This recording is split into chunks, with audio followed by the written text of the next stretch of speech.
Hello and welcome everyone the online गुरु में मैं सुनील शर्मा आप सभी का स्वागत करता हूं।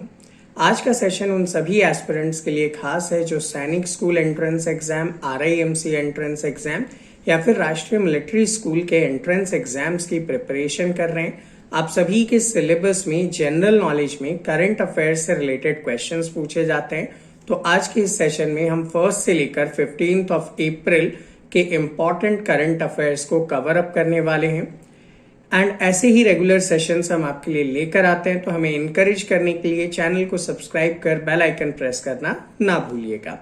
तो आज का सेशन स्टार्ट करें उसके पहले आप सभी को इन्फॉर्म करना चाहूंगा हमारी तरफ से RIMC, RMS, सैनिक स्कूल, नवोदय विद्यालय जैसे एंट्रेंस एग्जाम्स के लिए ऑनलाइन क्लासेस प्रोवाइड की जाती है।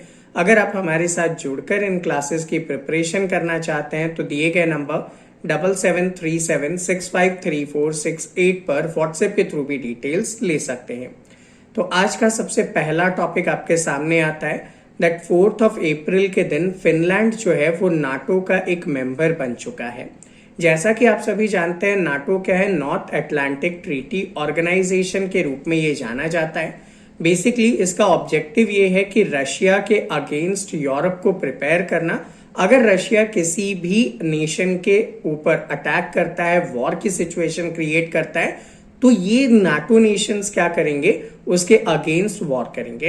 एंड नाटो का मैंडेट भी यही कहता है कि अगर हमारे में से किसी भी एक मेंबर के अगेंस्ट किसी ने वॉर किया है तो वो वॉर हम सबके अगेंस्ट माना जाएगा और हम सब उसकी हेल्प करने के लिए आगे निकलकर सामने आएंगे। तो नाटो का मेंबर कौन बन चुका है, यहाँ पे फिनलैंड बन चुका है। आपके लिए इंपॉर्टेंट होगा, फिनलैंड को याद रखेंगे। नेक्स्ट इंपॉर्टेंट थिंग आपको ये भी याद रखना है कि जब रशिया ने यूक्रेन के ऊपर अटैक किया था तो उसके बाद क्या हुआ, उसके बाद स्वीडन और फिनलैंड इन दोनों ने नाटो का मेंबर बनने के लिए एप्लीकेशन दी थी और इस एप्लीकेशन में अभी फिनलैंड को एक्सेप्ट कर लिया गया है। तो इसके through Finland 31st NATO member बन चुका है। अब मैं आपको बताता हूं क्वेश्चंस क्या क्या पूछे जा सकते हैं जिनके लिए आपको प्रिपेयर रहना है। तो देखो पहला क्वेश्चन बनता है कि नाटो का फुल फॉर्म क्या है, तो नॉर्थ अटलांटिक ट्रीटी ऑर्गेनाइजेशन आप याद रखेंगे।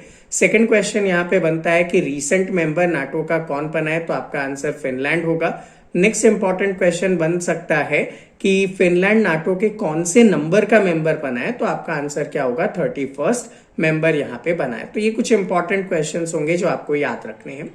अगला टॉपिक आपके सामने आता है about world health day.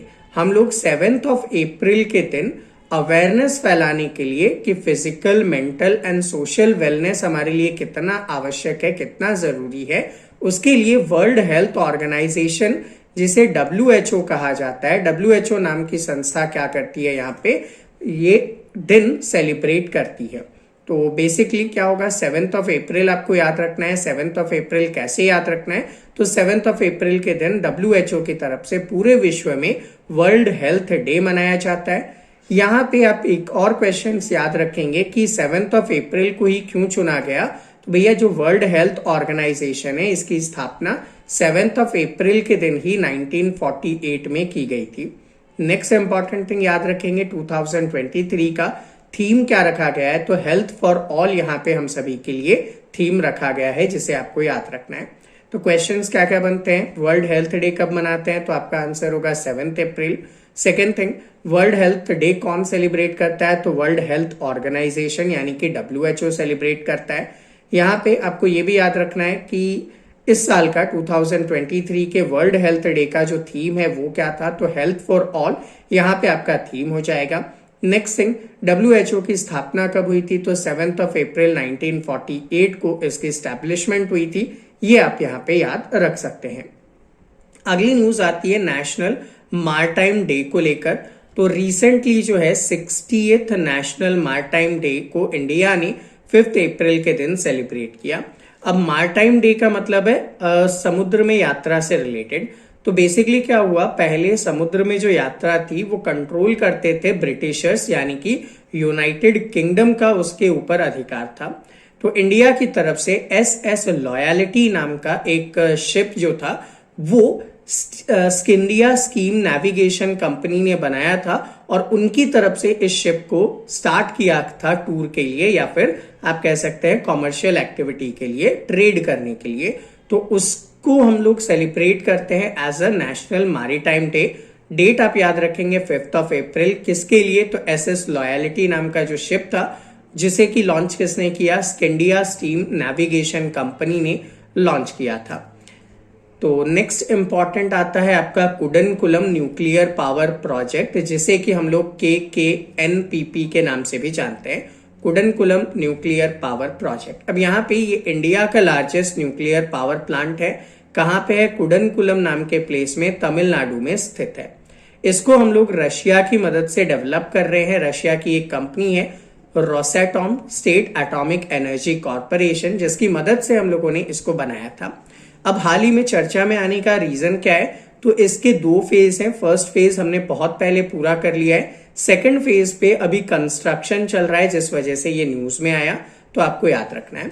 Question क्या क्या बनेगा इसमें? तो भाई क्वेश्चन यहाँ पे ये बनता है कि Kudankulam nuclear power project India में कहाँ पे है? तो आपका आंसर होगा तमिलनाडु के अंदर है। सेकंड थिंग, किसकी मदद से हम लोग इसको बना रहे हैं? तो हमारा आंसर क्या हो जाएगा? रशिया की मदद से हम लोग बना रहे हैं। ये 2 क्वेश्चन इसके ऊपर बहुत ही इंपॉर्टेंट है जो पूछे जा सकते हैं। यहाँ पे आपसे मैं एक क्वेश्चन पूछता हूं, आप नीचे कमेंट सेक्शन में कमेंट करके मुझे बताइएगा कि इंडिया का फर्स्ट न्यूक्लियर पावर प्रोजेक्ट कहाँ पे स्टैब्लिश किया गया था।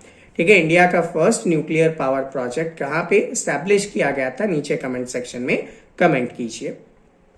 अगली न्यूज आती है वर्ल्ड होम्योपैथी डे से रिलेटेड। आप सभी ने कभी ना कभी जब आप बीमार रहे होंगे तो उस टाइम पीरियड पे होम्योपैथी की जो दवाइयां होती है वो आपने ली होंगी, जो छोटे से सैशे में आपको मिलती है। और इस सैशे में छोटे छोटे से शुगर कैंडीज टाइप बॉल्स आपको देखने को मिलते हैं, जो साबूदाना जैसे आपको दिखाई देते हैं।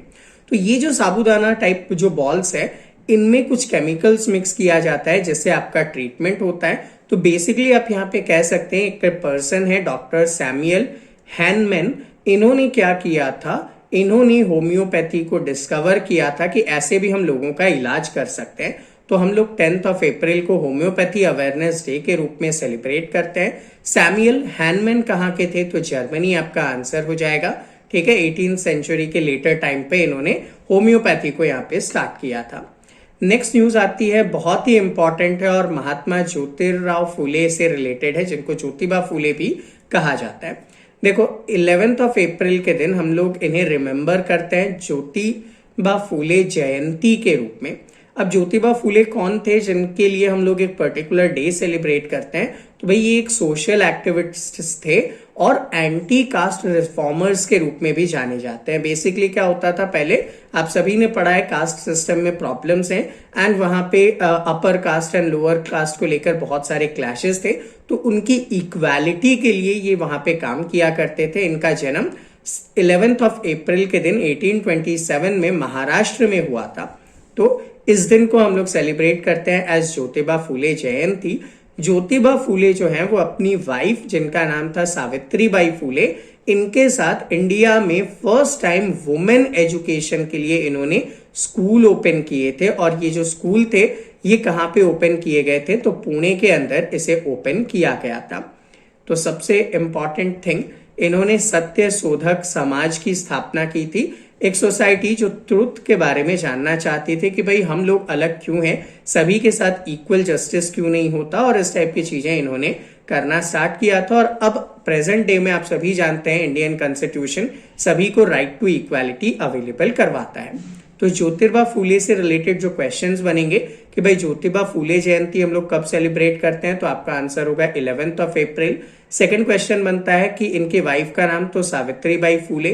थर्ड क्वेश्चन, वुमेन्स के लिए और स्पेशली बैकवर्ड क्लासेस वुमेन्स के लिए स्कूलिंग किसने स्टार्ट की थी? तो ज्योतिबा फूले और सावित्रीबाई फूले ने मिलकर पुणे में सबसे पहले स्टैब्लिश किया था। नेक्स्ट क्वेश्चन बनता है कि सत्य शोधक समाज जो है वो किसने फाउंड किया था? तो ज्योतिबा फूले ने ही इसे फाउंड किया था। तो ऐसे कुछ कुछ इंपॉर्टेंट क्वेश्चंस हैं जिन पे आपका ध्यान होना चाहिए। नेक्स्ट हमारे पास क्वेश्चन आता है और ये हमारे लिए गर्व की बात है कि इंडिया जो है वो लार्जेस्ट पॉपुलेशन रखता है टाइगर्स का in through out the world. पूरे वर्ल्ड में टाइगर का जो सबसे ज्यादा पॉपुलेशन है वो कहाँ पे देखने को मिल रहा है? हमें इंडिया में देखने को मिल रहा है। हम लोगों ने इतना अच्छा टाइगर्स को प्रिजर्व किया है और रिपोर्ट बताती है कि इंडिया में अराउंड 3167 टाइगर्स की पॉपुलेशन हमें देखने को मिलती है। और इनमें भी सबसे ज्यादा जो टाइगर्स हैं वो कहाँ पे है? नीलगिरी क्लस्टर, नागरहोले और बीआरटी हिल्स में है, जो कि बेसिकली कर्नाटका में आते हैं। और यहाँ पे टाइगर की पॉपुलेशन पूरे वर्ल्ड में सबसे ज्यादा पॉपुलेशन देखने को मिलती है। तो याद रखेंगे टाइगर की पॉपुलेशन में वर्ल्ड में हम सबसे आगे आ चुके हैं, नंबर 1 पे आ चुके हैं। सेकेंड थिंग, इंडिया में भी देखा जाए तो नीलगिरी के आसपास कर्नाटका में सबसे ज्यादा टाइगर की पॉपुलेशन देखने को मिलती है। नेक्स्ट यहाँ पे अगर हम लोग क्वेश्चन की बात करते हैं तो 7 अप्रैल के दिन हमारे जो होम मिनिस्टर हैं अमित शाह जी, इन्होंने वाइब्रेंट विलेज प्रोग्राम की शुरुआत की। कहां से? किबितू नाम के विलेज से। और किबितू विलेज जो है वो इंडिया और चाइना के बॉर्डर पे अवेलेबल है। कहां पे? अरुणाचल प्रदेश में। क्या करेंगे इस स्कीम के थ्रू? तो इस स्कीम के थ्रू जो विलेजेस हैं उनमें जो रूरल पार्ट है उनको सेल्फ सफिशिएंट बनाएंगे एंड प्रॉस्पेरस बनाएंगे। मतलब वो लोग अपना लिवलीहुड आराम से कमा सके, वो लोग आराम से शांतिपूर्वक अपना जीवन जी सकें और एक अच्छी बेटर लाइफ को सस्टेन कर सकें। तो इसके लिए वाइब्रेंट विलेज प्रोग्राम स्टार्ट किया। कहां पे स्टार्ट किया? किबितू नाम के विलेज में स्टार्ट किया, जो कि इंडिया एंड चाइना बॉर्डर पे है और अरुणाचल प्रदेश में है। तो ये आपके लिए बहुत इंपॉर्टेंट हो जाएगा। एक और चीज याद रखेंगे, किबितू जो है वो ईस्टर्न मोस्ट विलेज है इंडिया का और इसको gateway to the land of rising sun भी कहा जाता है। किबितू को gateway to the land of rising sun भी यहाँ पे कहा जाता है। ये आपके लिए सबसे इंपॉर्टेंट होगा। नेक्स्ट न्यूज की तरफ अगर हम लोग आगे बढ़ें तो 3 अप्रैल के दिन प्राइम मिनिस्टर नरेंद्र मोदी जी ने इनॉग्रेट किया डायमंड जुबली सेलिब्रेशन को। किसका? सेंट्रल ब्यूरो ऑफ इन्वेस्टिगेशन का, सीबीआई का। आप सभी जानते हैं जो हाई प्रोफाइल केसेस होते हैं जिनकी इंक्वायरी या इन्वेस्टिगेशन कौन करता है? सीबीआई करता है। तो इसका स्टैब्लिशमेंट 1 अप्रैल के दिन 1963 में किया गया था। और जो बड़े बड़े वर्क हैं जहां पे बड़े बड़े ब्रीच देखने को मिलते हैं गवर्नमेंट ऑफ इंडिया से रिलेटेड, मल्टी स्टेट क्राइम हो या फिर मल्टी एजेंसी या इंटरनेशनल क्राइम्स जहां पे देखने को मिलता है, तो वहां पे सीबीआई इन्वेस्टिगेशन करने की पावर रखता है। अभी रिसेंटली प्राइम मिनिस्टर मोदी ने शिलोंग, पुणे एंड नागपुर में इनके ऑफिसेस को भी इनॉग्रेट किया, जिससे इनका वर्क फील्ड जो है वो और आसान हो जाएगा और ये आसानी से अपने काम को पूरा कर पाएंगे। तो याद क्या रखना है? सेंट्रल ब्यूरो ऑफ इन्वेस्टिगेशन कब स्टैब्लिश हुआ? 1 अप्रैल 1963। इसका जो डे है वो कब? डायमंड जुबली डे हम लोगों ने कब सेलिब्रेट किया? तो 3 अप्रैल के दिन हम लोगों ने इसे सेलिब्रेट किया है। नेक्स्ट न्यूज आती है स्लीनेक्स से रिलेटेड। अब जब कभी भी किसी डिफेंस रिलेटेड न्यूज आपके पास आएगी तो आपको याद रखना है कि किस किस नेशन के बीच में और कहां पे ऑर्गेनाइज हुआ। तो देखो, स्ली में SL का मतलब है श्रीलंका और I का मतलब है इंडिया, N का मतलब है नेवी से रिलेटेड और EX का मतलब है एक्सरसाइज 2023, क्योंकि 2023 में ऑर्गेनाइज किया गया। तो 10th एडिशन है ये स्लीनेक्स का, मतलब इंडिया और श्रीलंका के बीच में मैरीटाइम एक्सरसाइज। मैरीटाइम जहां कभी भी आए तो आप समझ लेना कि नेवी से रिलेटेड एक्सरसाइज है। कहां ऑर्गेनाइज किया गया था? कोलंबो में, श्रीलंका में ऑर्गेनाइज किया गया था। इससे क्या होगा? दोनों नेवी के बीच में इंटर ऑपरेबिलिटी बढ़ेगी, एक दूसरे को ट्रेनिंग ये लोग अवेलेबल करवाएंगे। नेक्स्ट न्यूज आता है और बहुत ही इंपॉर्टेंट न्यूज है अंजलि शर्मा से रिलेटेड। ये एक माउंटेनियर है जो पर्वतारोही होते हैं, पर्वत पे चढ़ते हैं। ये सक्सेसफुल हुई है माउंट किलिमंजारो को चढ़ने में। और माउंट किलिमंजारो कहां पे है? साउथ अफ्रीका के तंजानिया वाले पार्ट में देखने को मिलता है। सबसे इंपॉर्टेंट क्या था? माउंट किलिमंजारो पे तो बहुत सारे लोग चढ़े हैं। इन्होंने हिमाचल प्रदेश का जो ट्रेडिशनल ड्रेस है, जिसे बोला जाता है गड्डी और लुआन चढ़ी, इसे पहनकर माउंटेन पे चढ़ी थी, जैसा कि आप यहाँ पे इमेज में भी देख पा रहे हैं। तो इस वजह से ये थोड़ा सा पॉपुलर हो गई, क्योंकि ऐसा करने वाली ये फर्स्ट वुमेन पर्सन है।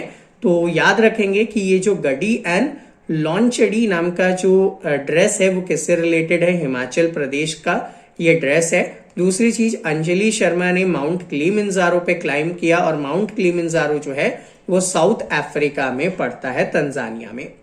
अगली न्यूज आप सभी के सामने आती है कि इंडिया और यूएसए ने मिलकर क्या किया, एक डिफेंस एक्सरसाइज किया। ये डिफेंस एक्सरसाइज कोप इंडिया के रूप में जाना जाता है और जब कभी भी डिफेंस एक्सरसाइज होंगे तो इसका मतलब है एक दूसरे को ट्रेन करने के लिए किए जाते हैं। कहाँ पे किया गया, तो कलीकुडन या कलीकुंदा नाम के प्लेस पे किया गया जो कि वेस्ट बंगाल में है। तो बस नाम याद रखना है, कोप इंडिया किस किस के बीच में, इंडिया और यूएसए के बीच में। बैकग्राउंड इमेज से आप समझ सकते हैं एयर एक्सरसाइज है, यानी कि एयर फोर्स से रिलेटेड ये एक्सरसाइज है। अगले न्यूज की तरफ चलते हैं तो बहुत इंपॉर्टेंट हो जाएगा क्रिस्टीना कॉच। ठीक है, क्रिस्टीना हैमॉक कॉच इनका पूरा नाम है।